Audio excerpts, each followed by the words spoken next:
What's up, everybody? I'm Adam McDorman, and this is Medium Quality.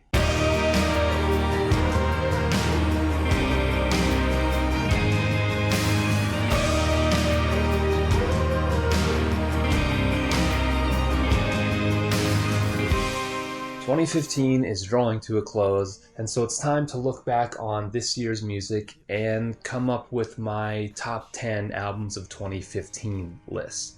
Now I'm going to do things a little bit differently this year because I'm noticing that as my musical tastes become more diverse and more eclectic, it's increasingly difficult to do a traditional top 10 list. Because, let's face it, how do you compare metal to hip-hop? How do you compare a psychedelic garage rock album to jazz? The answer is you don't. And so instead of doing a traditional ordered top 10 list, I'm just going to talk about my 10 favorite albums of the year. And let's face it, that's all a matter of opinion to begin with, so the order in which I place my albums is relatively inconsequential. Let's begin. First up, Coma Ecliptic by Between the Buried and Me. This is an album that I didn't care for the first time that I heard it, because my threshold for screaming vocals is shrinking the older that I get. I mean, I'm 30 now, and my tolerance for hearing someone scream in my ear is just fading quickly. But I gave this album a chance, and it really, really grew on me. It walks this really interesting balance between being very heavy, but also being very melodic. And I think that speaks a lot to this band's creativity. There's a lot of complexity with both the instrumentation and the composition.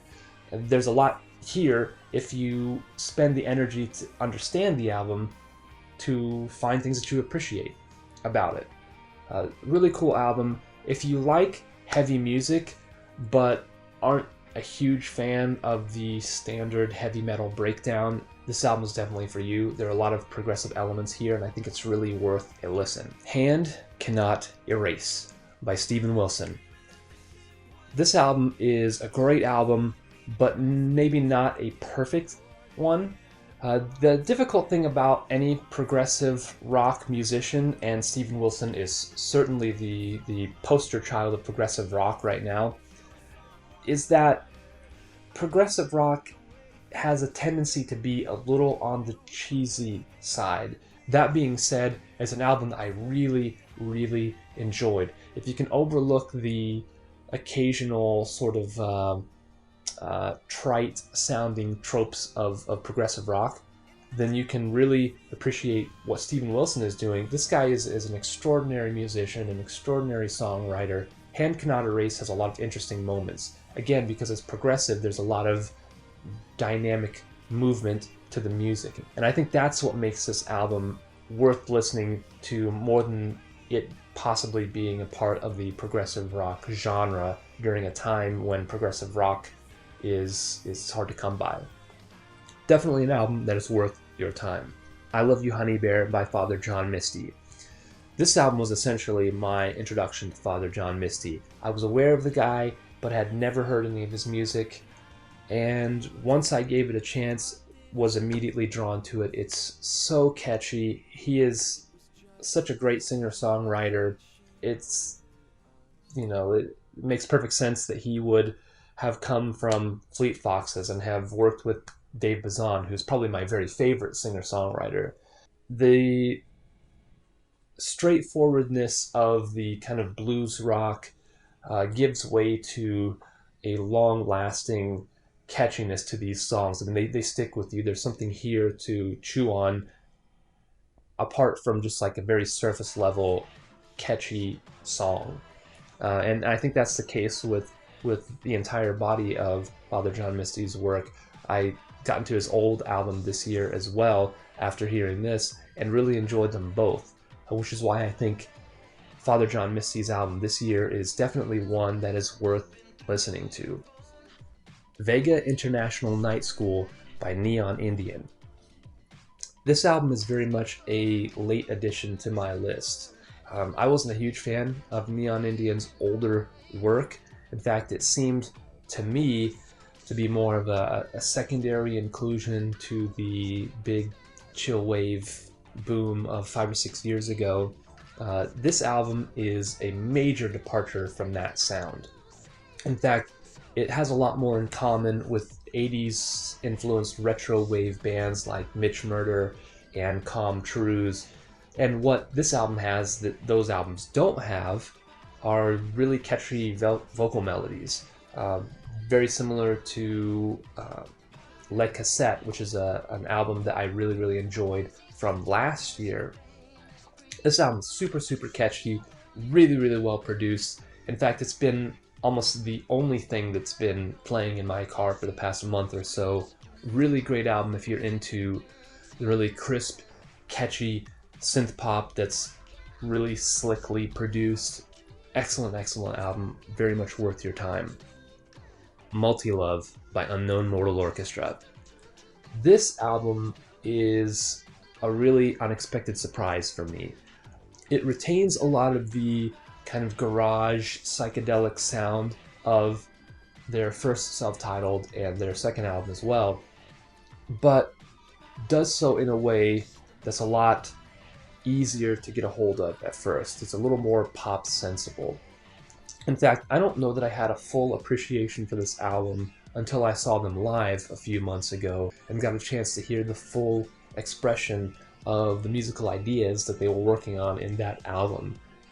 This album almost works as an introduction to the psychedelic garage revival that seems to be happening right now. So if you're into anything that Ty Seagull's doing, Fuzz, Meat Bodies, or even like King Gizzard and the Lizard Wizard, this is almost a radio-friendly version of that because of the fact that it's more accessible, a little more pop-friendly. But still an album that's got a lot of depth to it. I definitely think it's worth a listen as one of the better albums of this year. I really enjoyed this album. Currents by Tame Impala. This is another album that was not on my radar at all this year because of the fact that I didn't particularly care for their last album. And if there's any theme that seems to unify my favorite albums of this year, it's albums that are a departure from the sound that the band was doing previously. And that's what Currents is in a lot of ways. There are a lot more electronic elements to their music in this album. It still retains much of what makes Tame Impala Tame Impala. I mean, it is their music, the personality is there, but there's something really dense about the production of this album. The rock riffs are there, but there's a lot of synthesized elements layered on top of the rock music that they were producing, which makes for a very interesting sound for me. I had this on repeat in my car for a long time. There's a lushness to the production on this album that I think is really enjoyable and worth listening to. Kintsugi by Death Cab for Cutie. It seems to me that every other Death Cab album is good with a not so great release in between. Obviously, I was a huge fan of Transatlanticism, wasn't as much of a fan of Plans, loved Narrow Stairs, wasn't crazy about Codes and Keys. So when I heard that Death Cab was releasing an album this year, it seemed to me that this was the time for them to put out an album that I liked, and they did it. I really like this album. I don't know that it's a particularly surprising album, but I don't know that anybody would look to Ben Gibbard and the boys to produce something that is totally different than anything they've ever done before.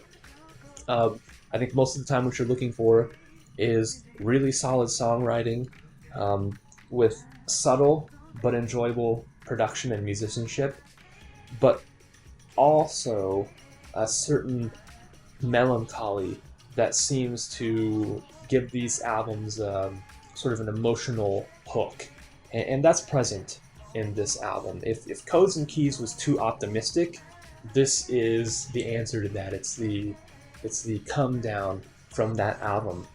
It seems to me to be a return to form for Death Cab in a lot of ways, if the last album was not so much that. And for that reason, I highly recommend this album. Act 4, Rebirth and Reprise by The Deer Hunter. Now, if you've been watching my show for any length of time, you know that The Deer Hunter is one of my all-time favorite bands. So when I heard that they were putting out an album this year, I was really, really excited about it. And that excitement was only intensified when they announced that it would be another entry in their series of concept albums, Act 4.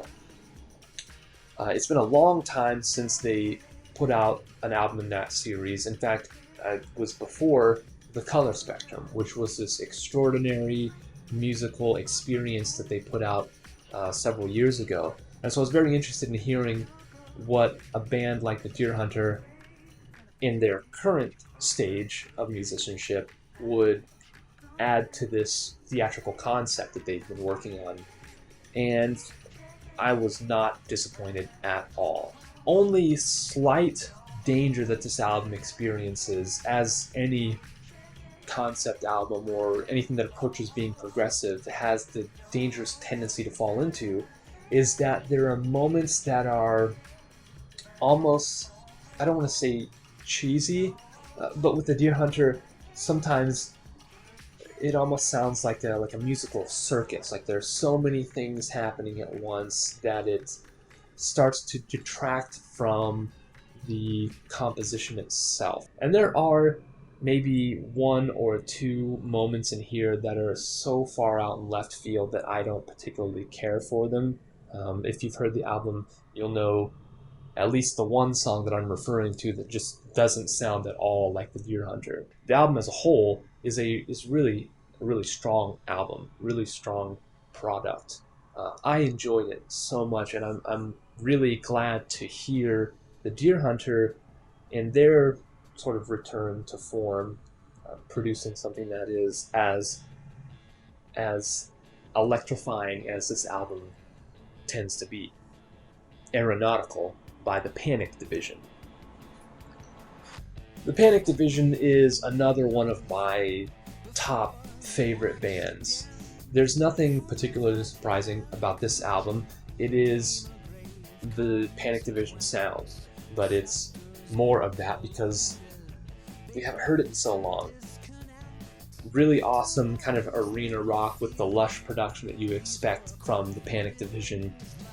Great songwriting, and everything that I was hoping this album would do for me, it did. And so it very quickly made it to the top of my rotation list. I was listening to this album almost non-stop for a long time. It's great. I highly recommend this if you enjoy almost the retro inspired, like the sparkly guitar tones of the 80s, but cranked up to the modern sensibility, the overdrive level that you hear in modern rock music. I kind of want to stop recording this and go listen to that album right now. But I'm not going to. We need to keep going. We have one more left. To Pimp a Butterfly by Kendrick Lamar. This is obviously a major anomaly in my list, and very, very surprising for me personally, because you guys all know that I'm not a huge fan of hip-hop. I don't know much about it. I just didn't grow up in that world. And to have been so enraptured by this album for so long this year is a real shock to me. And I'm still coming down from that shock a little bit. I think this is probably the best album this year. Now, I've heard a lot of complaints about Kendrick Lamar not being the best rapper, and that's, I guess that's probably true. I don't know enough about the science of rap and the history of hip-hop to say much about Kendrick Lamar's flow, but the musicianship that's present on this album is absolutely undeniable. There's collaborations with Thundercat, who's an extraordinary bass player, and Flying Lotus, who was on my list last year for his album, which meant that there was a fusion of a lot of different musical ideas in this album. So yes, it's a hip-hop album, but there is something more to this album than your standard hip-hop album.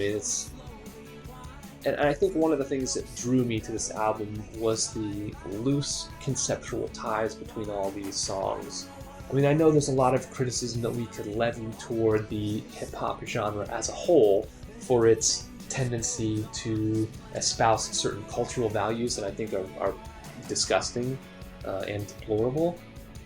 But I think this album, and this may just be me trying to justify my appreciation of this album, but it almost seems like this album is a parody to some degree of those cultural elements of hip-hop that seem to sort of plague the genre as a whole and the culture that surrounds it. All that aside, this album is a really interesting listen. It's catchy in a lot of places, as you would expect an album to be at first listen, but because of the fact that there's a lot of really solid musicianship present on this album, there's a density to it that can keep you coming back time and time again. Yeah, I think there's something present in this album for people who aren't familiar with hip-hop music, as I'm not. Yes, there's a certain crassness to it, but that's, again, part of the cultural experience that he's speaking about. Really interesting album, definitely worth a listen. And that's it. That's the end of my top 10 list of the best albums of 2015. So now it's your turn to respond to me. What did I miss? Inevitably, there's something that I won't realize that I didn't put on the list until next year, and I'll kick myself for missing great music from this year. What was on your list? What did you like? What did I get wrong? Feel free to leave a comment in the comments section below. Make sure you visit mediumq.com and look up Medium Quality on Facebook. Give me a like over there, where you will get the current updates in real time, all the time. And until next year, peace out. They walk and talk, they tell me to swim good. No boat, I float better than he would. No light jacket, I'm not the God of Nazareth.